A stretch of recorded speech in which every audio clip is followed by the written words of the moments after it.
the first concrete step, which is perhaps the most difficult, is for the existing institutional frameworks, the AUCCs, ACCCs, etc., to agree amongst themselves as to what an India strategy would look like, which would deal with the macro perception of Canada, not take away the competitive elements of Canada's institutions, and agree amongst themselves as well as to who's going to take the lead in carrying the ball forward, including vis-a-vis the government.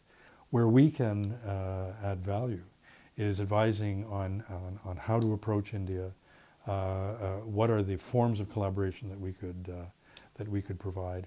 Then beyond that, the issue in some extent is parallel, and that is alerting the right not only education institutions in India, but developing a partnership, a substantive partnership with India's education authorities at the national level and also perhaps at some of the state levels.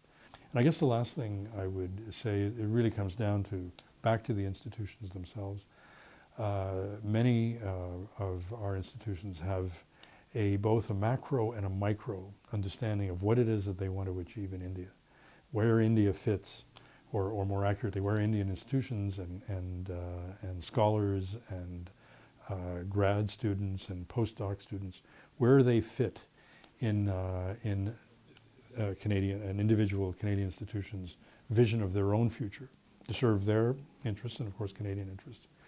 But not all institutions, I'm afraid, are equally have thought this through, starting with themselves. It always starts, I always say in diplomacy, it always starts in Canada.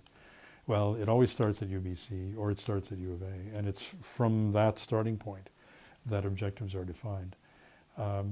But I'm encouraged. I've only been in India a short while, but I've definitely seen a rise in interest. So that's all good stuff.